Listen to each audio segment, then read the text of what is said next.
When the please listen carefully to the translation and purpose by divine grace. Please equal to Swami Prabhupada. Shri Prabhupada ki only the ignorant speak of devotional service, karma yoga, as being different from the analytical study of the material world, Sankhya. Those who are actually learned say that he who applies himself well to one of these paths achieves the results of both. Purport. The aim of the analytical study of the material world is to find the soul of existence.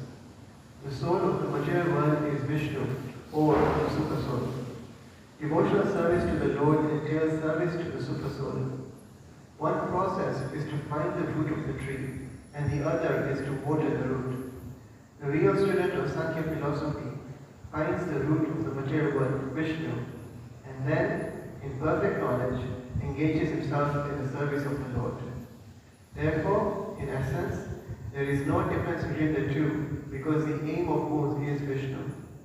Those who do not know the ultimate end say that the purposes of Sankhya and Karma Yoga are not the same. But one who is learned knows the unifying aim in these different processes.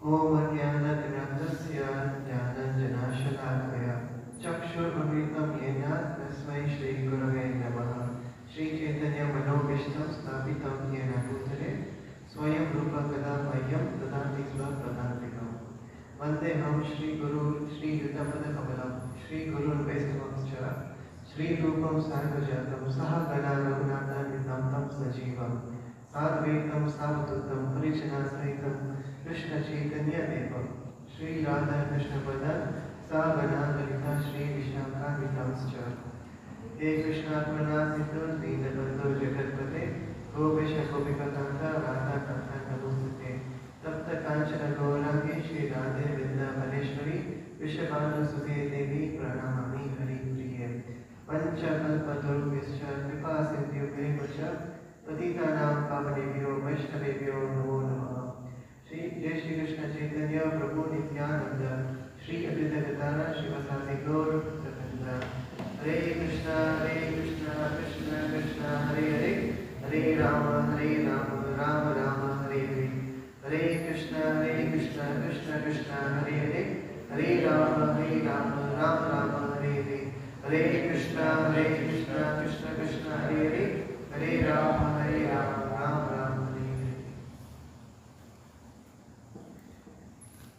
Okay, so from the purport, there are three main points that we want to discuss. The first one is that the aim of analytical study of the material world is to find the soul of existence. Second, that the soul of the material world is Vishnu or Krishna. And third is unifying aim of the different spiritual processes.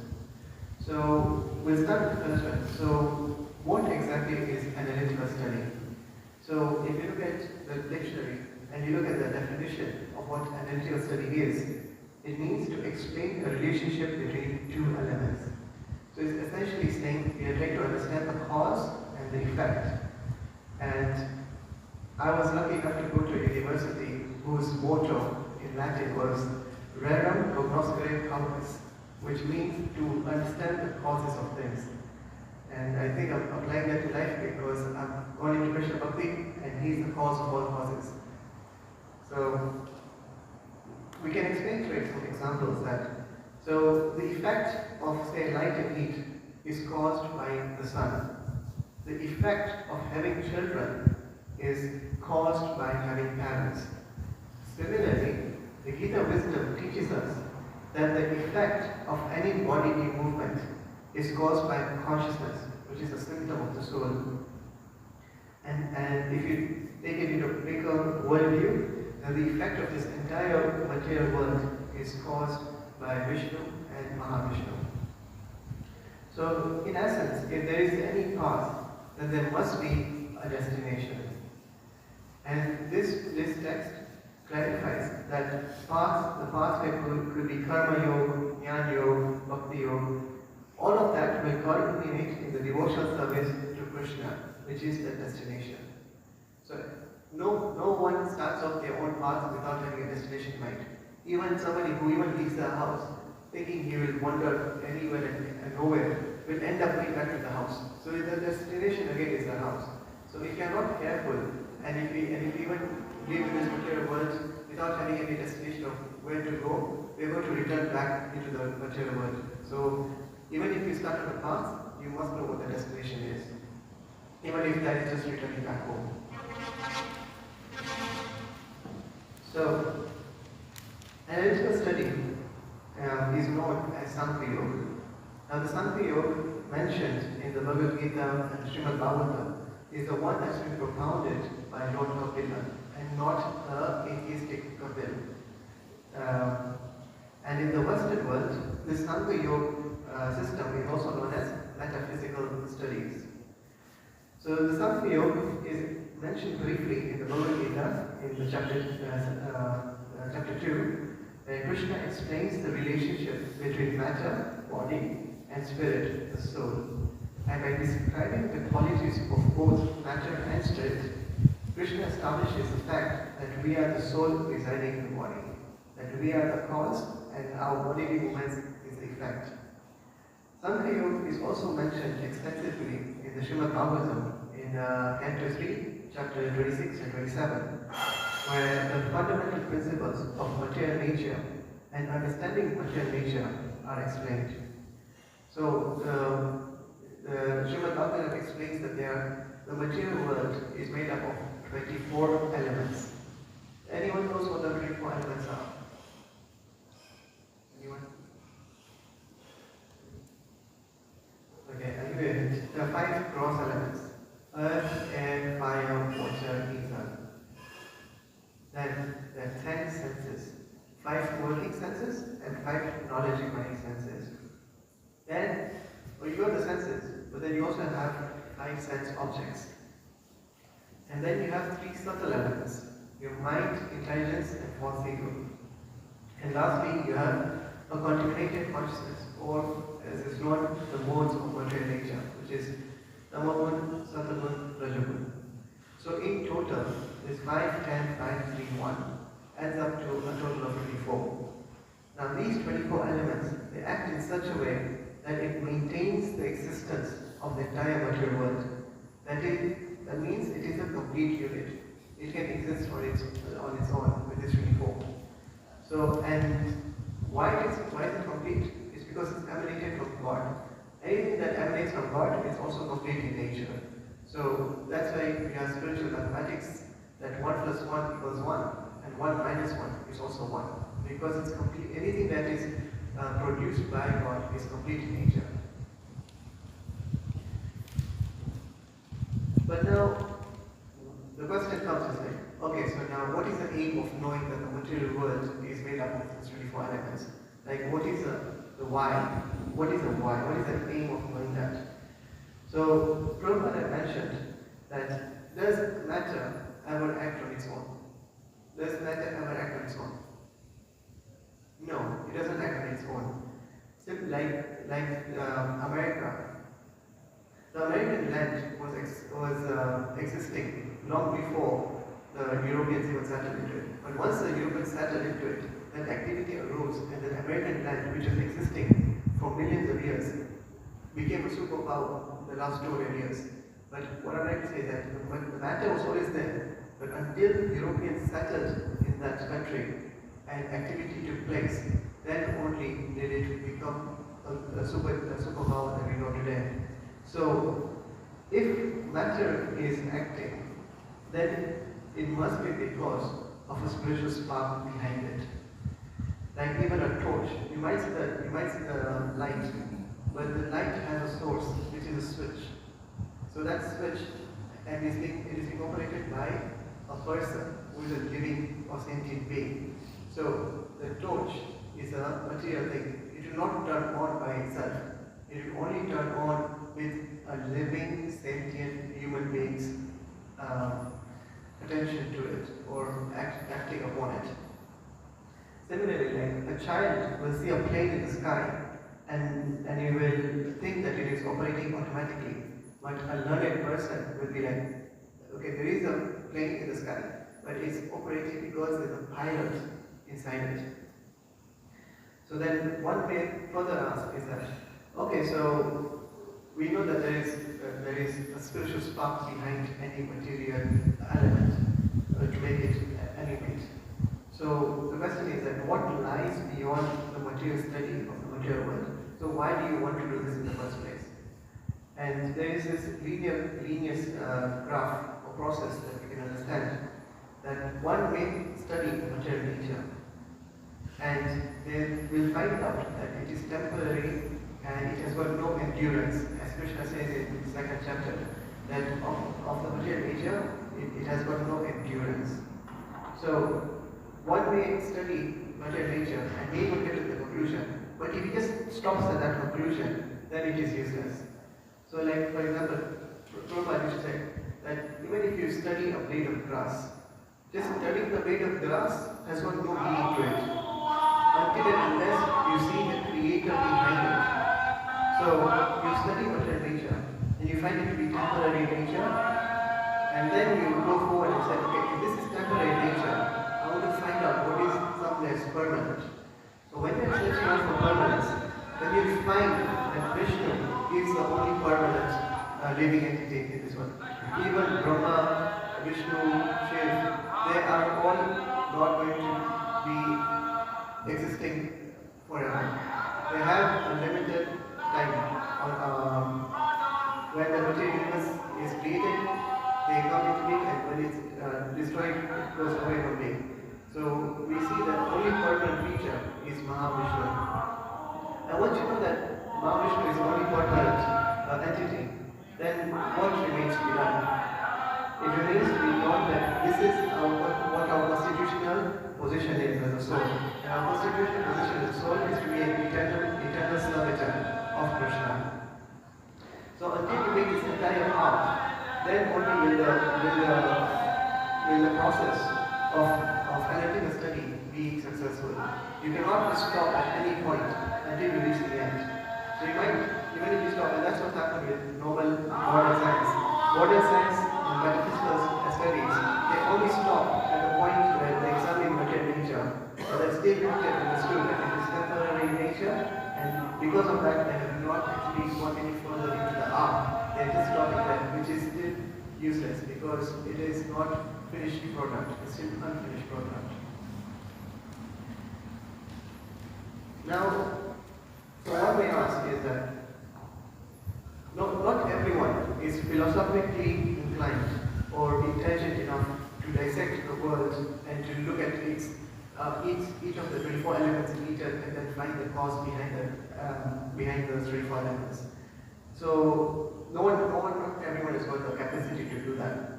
So what does the Gita recommend? So the Gita recommends that if you don't have time to sit down and do analytical study of the material world, you just engage in Bhakti Yoga or devotional service. But now a person may come and challenge that.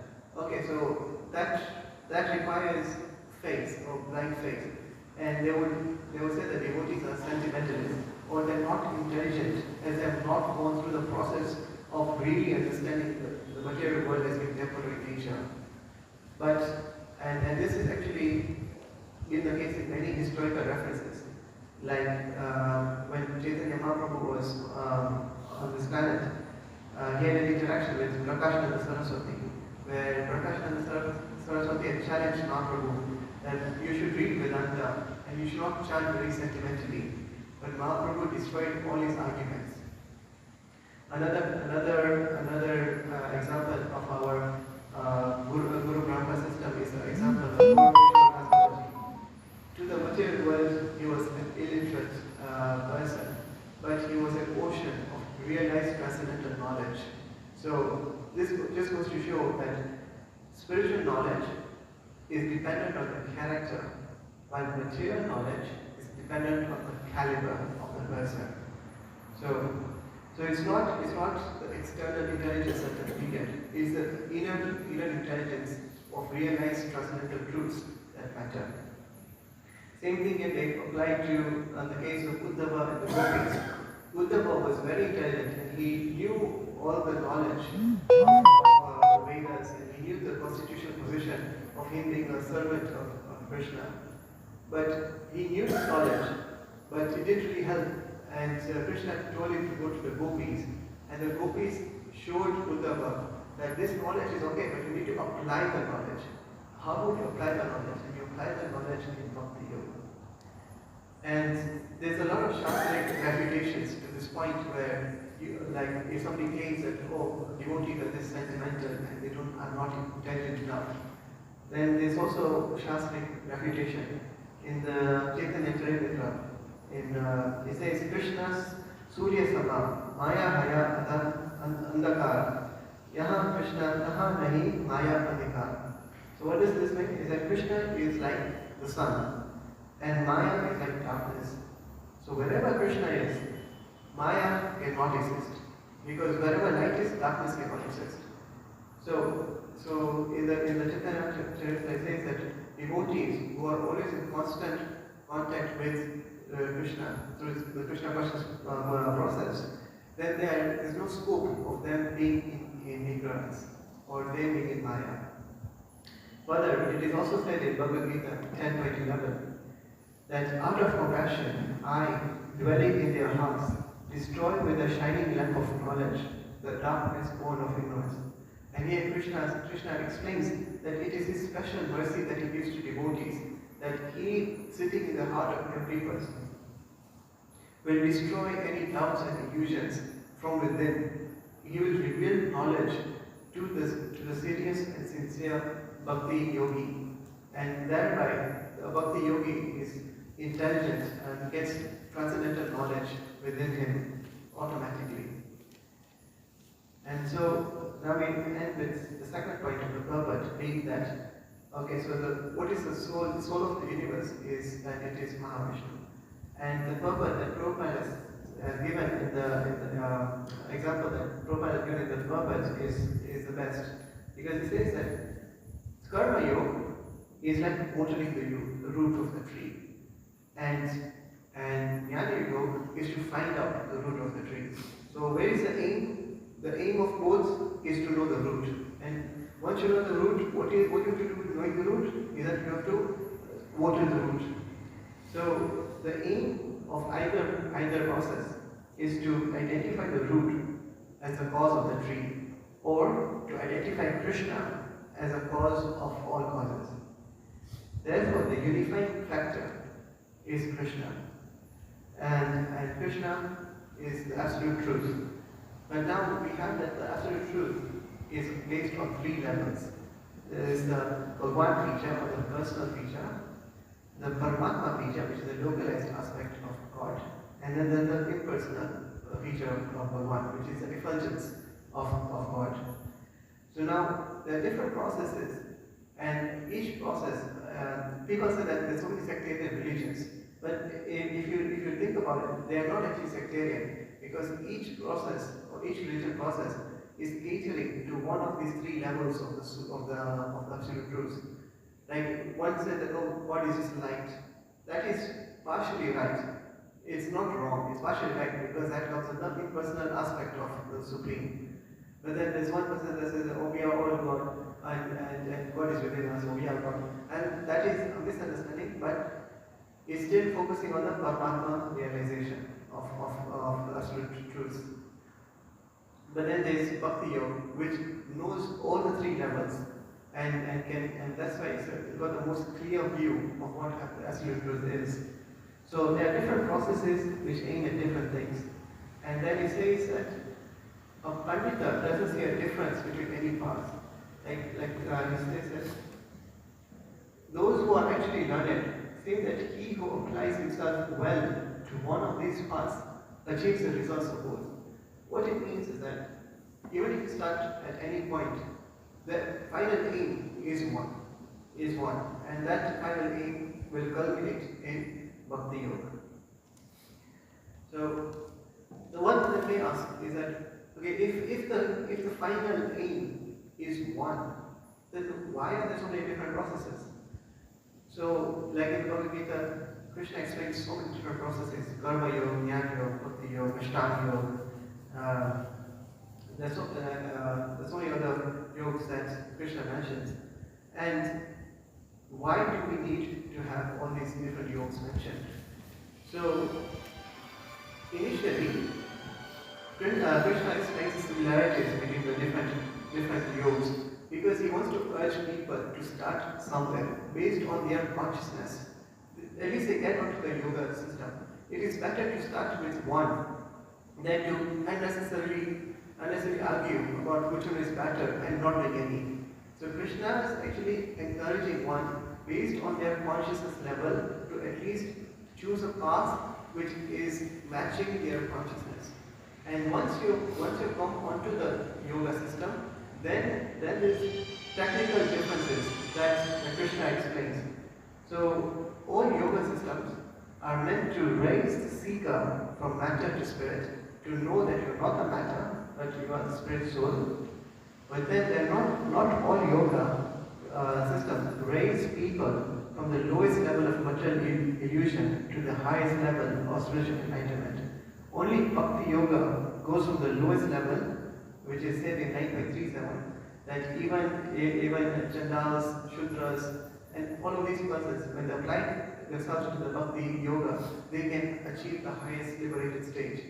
All the way up to the 6.47, where Krishna says that out of all the yogis that constantly remember me in their thoughts is the greatest of all, in my opinion. So, from Bhakti Yoga caters for everyone according to all consciousness levels, and thereby Bhakti Yoga is actually concluded in the Bhagavad Gita 18.66